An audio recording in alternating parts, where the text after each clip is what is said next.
Washing your hands, sanitizing surfaces, it's all important in the fight against the coronavirus. But one area you might have overlooked, your car. Morning anchor Kirsten O'Connor has more from Consumer Reports about disinfecting your ride in tonight's Getting Results for Your Health. Think about how many different surfaces you touch inside your car every time you take a trip.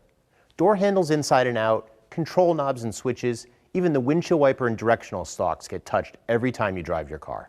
Consumer Reports automotive editor John Linkoff says since the interior of most cars are made up of a number of different materials, it's important to use the right products and techniques to disinfect your vehicle properly. You definitely want to stay away from using bleach or hydrogen peroxide inside your car. These products can easily do damage to your car's upholstery. According to the Centers for Disease Control and Prevention, alcohol solutions that contain at least 70% alcohol should be effective at killing coronavirus. This means nearly every interior surface of your car can be cleaned with isopropyl alcohol-based cleaners you already use around the house.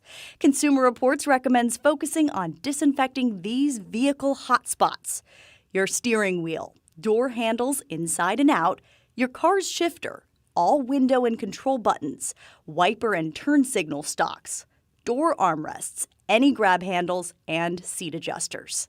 And if your car has a touchscreen, you don't want to use anything that has ammonia in it as an ingredient. It can strip off the anti-glare and anti-fingerprint coatings on the screen. Low on cleaning supplies. Soap and water are also a safe bet for most surfaces, but no matter what you use, a gentle touch is recommended. The surfaces in your car are usually more delicate than something like the countertop in your kitchen, so take care in how you apply the cleaning products. Wipe down leather surfaces gently with a microfiber cloth. Rubbing too vigorously could remove the color from the dye in the leather. And when wiping down fabric upholstery, avoid using too much water. It could end up creating a musty smell or encouraging mold growth in the cushions.